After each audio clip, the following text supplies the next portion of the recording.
How you doing? Welcome back to another revelation time.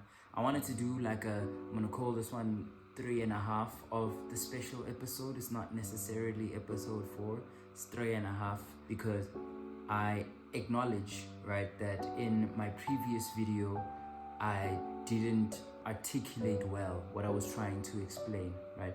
And I do apologize for any confusion that was caused. I wish some of you would have been a little bit more civil about the commenting on the videos, but you know what? It's okay.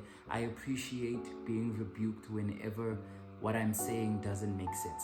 You know what I mean? First and foremost, I want to start by saying that my intention in the previous video was not to make it seem as if God is a servant to us.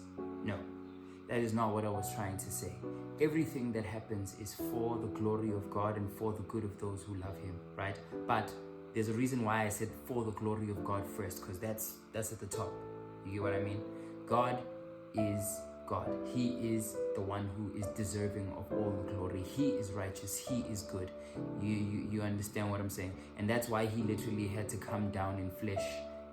Not had to as in He was commanded to, or something would have happened to Him if He didn't, but He had to come down in flesh in the sense that He understood that He was the only one that could live a perfect life, because the rest of us fall short. Even when we try not to, even when we feel like we're living perfect lives, even no matter how good of a person you think you are, we all fall short of the Lord's glory, right?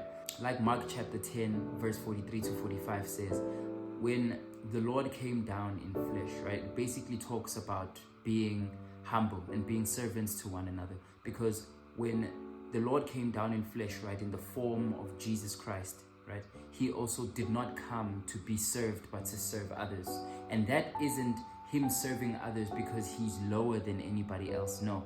Another thing that we need to understand about the gospel is that Jesus is the standard. Jesus is perfection. The only person to ever exist that was perfect, that is perfect, because He's not dead. Jesus is the standard. So He was trying to show us humility. He was trying to show us meekness, right?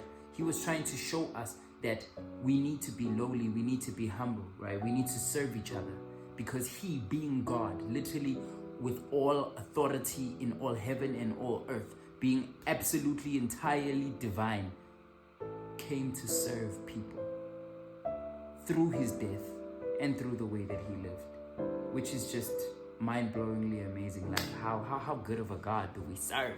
How good of a God do we serve? That was the first thing I wanted to get out of the way. God's